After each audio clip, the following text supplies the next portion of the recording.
यहाँ विदेश से भी पर्यटक आते हैं और इंडिया से तो समझो सारे जगहों से आते हैं और विदेशों से ज़्यादा आते हैं कि कभी भी पर्यटक आ गए, उन्हें चलने में परेशानी हो गई, सर दर्द हो गया, पेट दर्द हो गया, ऐसे तो नॉर्मली हॉस्पिटल की तो बड़ी परेशानी है। पहाड़ों में अक्सर आप सुनते होंगे कि पहाड़ों से पलायन हो रहा है, गांव के गांव खाली हो रहे हैं, लेकिन पहाड़ों में कुछ लोग आज भी ऐसे हैं जो स्वरोजगार के मॉडल को चार चांद लगा रहे हैं, साथ ही जो लोग पलायन कर रहे हैं उनको भी सीख दे रहे हैं। आप सामने देख रहे होंगे ये राणा होम स्टे है और इस होम स्टे को जो चलाती हैं उनका नाम है विनीता राणा। सामने मैं आपको दिखाने की कोशिश करूँगा।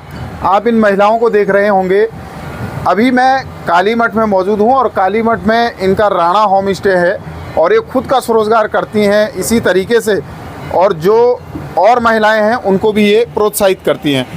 पहले तो स्वागत है आपका दैनिक उत्तराखंड में।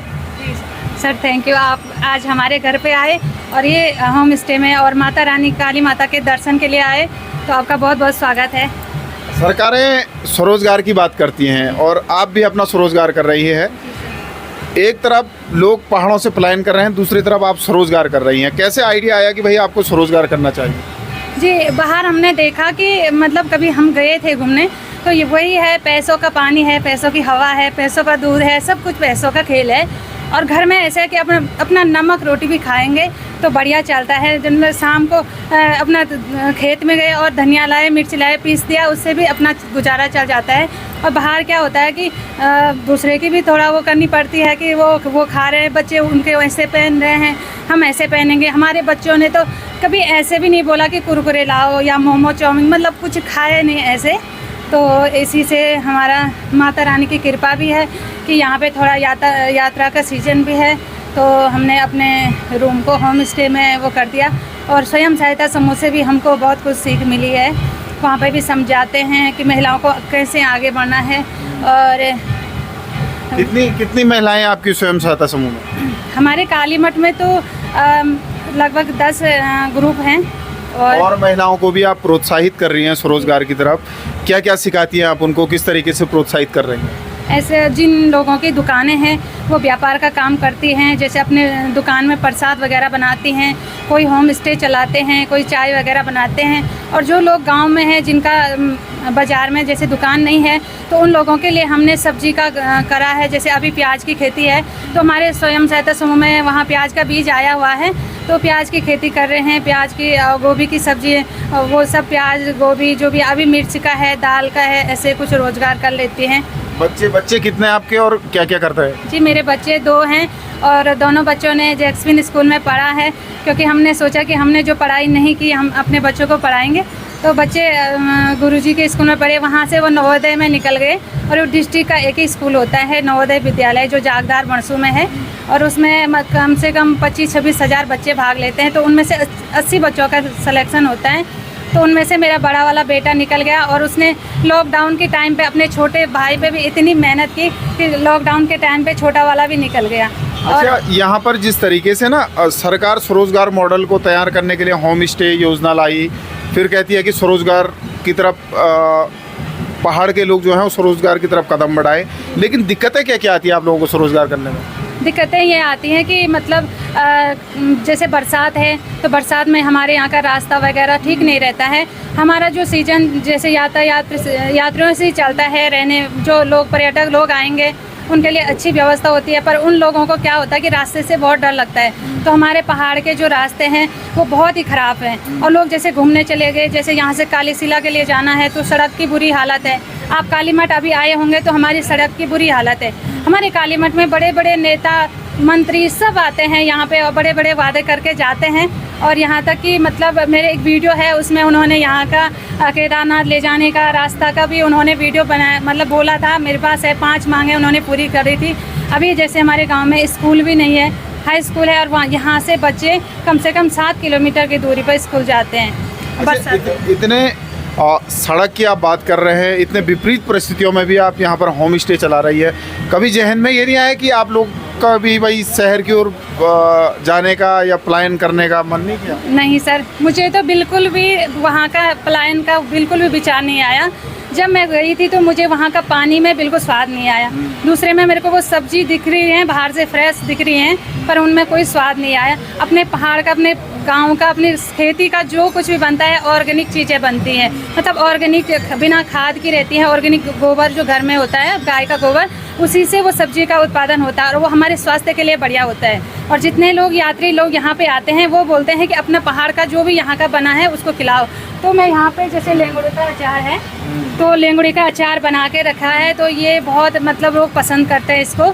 ये हमारा मतलब फ्री का है, गांव बरसात में ये बहुत होता है और उसको हम स्टोर करके रख देते। पहले तो सब्जी बनाते फिर अचार। फिर जैसे धंधुरा है, धंधुरे के भी मैंने अचार बना के रखा हुआ है। तो इन चीज़ों को लोग बहुत मनवा की रोटी है, यहाँ का लोकल चौसा भात है, ये सब लोकल खाना खिलाते हैं अपने होम स्टे में। कहाँ से पर्यटक आते हैं यहाँ विदेश से भी पर्यटक आते हैं और इंडिया से तो समझो सारे जगहों से आते हैं और विदेशों से ज़्यादा आते हैं। अच्छा, आप कह रहे थे कि अवार्ड भी मिला है आपको एक बार? जी जी जी, यहीं पे स्वयं सहायता समूह में रीप एक वो भी हमारे साथ जुड़े हैं, तो उन्होंने मेरे को होम स्टे चलाने के लिए उन्होंने 70,000 रुपये दिए हैं। तो सर मैं साथ में सोशल मीडिया से भी जुड़ी हूँ, यूट्यूब और फेसबुक से भी जुड़ी हुई हूँ, तो मैं यूट्यूब के माध्यम से भी थोड़ा बहुत कमाई कर लेती हूँ। मान लेके मैं सवाल पूछूंगा तब उसमें बोलना है। मैं पूछूंगा कि अगर मैं कोई आपके होम स्टे में आना चाहेगा, कैसे आएंगे, तो बताना एड्रेस और यूट्यूब भी बताना कि ये है मेरा रोल है। अगर मैं कोई आपके होम स्टे में यात्री आना चाहता है तो क्या पता है आपका, कैसे यहाँ तक पहुँचेगा यात्री? जी, साथ में मैं सोशल मीडिया पे भी काम करती हूँ। यूट्यूब के माध्यम से मैंने अपने होम स्टे के बारे में पूरे वीडियो डाला है, कितने का रूम है, कैसे खाना मिलेगा और कहाँ से आप कालीमठ पहुँचोगे और यहाँ पे रहने की क्या क्या व्यवस्थाएं हैं और कब यहाँ पे आप आ सकते हो और कब मौसम सही रहता है।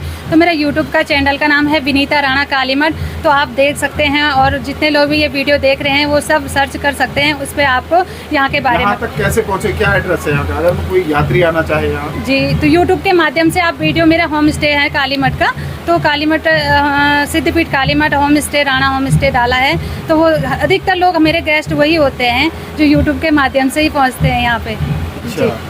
अच्छा, कुछ मैसेज सरकारों के लिए आपका हो, कुछ संदेश हो या कुछ मांगे हो सरकारों से? जी, सबसे पहले तो हमारे जो हमारे क्षेत्र में है स्कूलों की सबसे बड़ी प्रॉब्लम है। बच्चे जितने भी बाहर जिनके भी पेरेंट्स गए हैं वो बोलते हैं हमारे बच्चों के लिए अच्छी शिक्षा देनी चाहिए, तो अच्छी शिक्षा के लिए एक तो बाहर जाते हैं। दूसरे में यहाँ पे हॉस्पिटल की समस्या है, तो कई लोग बीमारी से पीड़ित रहते हैं तो अच्छे हॉस्पिटल नहीं है। जैसे हमारे कालीमठ में ही हॉस्पिटल नहीं है, यहाँ पे पंचायत भवन में एक छोटा सा खुला हुआ है, वहाँ पे दर्द की गोली मिलती है बस ऐसी, और बाकी जैसे इसी दवाई और स्कूल का प्रॉब्लम है, फिर रास्ते की प्रॉब्लम है, आना जाना। यानी कि कभी जो टूरिस्ट आता होगा ये डर भी बना रहता होगा कि कभी पर्यटक की तबीयत खराब हो गई तो कहाँ लेके जाएंगे? वही सर, सबसे पहले वही होता है। तो हम अपने पास जैसे नॉर्मली दवाई होती है ना दर्द की और पैरासीटामोल, ये सब रखते हैं अपने पास कि कभी भी पर्यटक आ गए, उन्हें चलने में परेशानी हो गई, सर दर्द हो गया, पेट दर्द हो गया, ऐसे तो नॉर्मली हॉस्पिटल की तो बड़ी परेशानी है।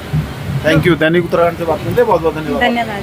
तो यानी कि विनीता राणा है और उन्होंने बताया कि विपरीत परिस्थितियों में वो यहाँ पर होम स्टे चला रही है। उन्होंने साफ कहा कि एक तरफ उनका मन बिल्कुल भी पलायन करने का नहीं है, वो चाहती है कि पहाड़ का जो ऑर्गेनिक खाना है उसको वो देश विदेशों तक पहुँचाना चाहती है। यानी कि जो देश विदेशों से यात्री आते हैं उनको वो अपनी संस्कृति से रूबरू कराना चाहती हैं। जो यहाँ के ऑर्गेनिक चीज़ें हैं उनको वो परोसना चाहती हैं और वो कर भी रही हैं। लेकिन उनका कहना है कि एक तरफ तो वो होम स्टे चलाती हैं, लेकिन दूसरी ओर जो कनेक्टिविटी है वो बिल्कुल ख़राब है। सड़कों की स्थिति बिल्कुल, सड़कें बिल्कुल खस्ता हाल है, अस्पताल नहीं है, लेकिन फिर भी वो यहाँ पर होम स्टे चलाकर सरकार की जो स्वरोजगार मॉडल है उस पर 4 चांद तो लगा ही रही है, साथ में 60 से अधिक महिलाओं को भी स्वरोजगार की ओर प्रोत्साहित कर रही है। तो कहीं ना कहीं सरकारों को इस ओर ध्यान देना चाहिए कि जो लोग आज भी पहाड़ों में प्रहरी की तरह रुके हैं और साथ में दूसरों को भी प्रोत्साहित कर रहे हैं और पहाड़ में सरकार की जो स्वरोजगार मॉडल है उसको 4 चांद लगा रहे हैं, तो सरकारों को भी इन पहाड़ों की ओर अब विकास पहुंचाना चाहिए। नहीं तो आने वाला कल इन पहाड़ों में कोई रहने को तैयार नहीं होगा। ओखीमठ कालीमठ से दैनिक उत्तराखंड के लिए मनोज चौहान।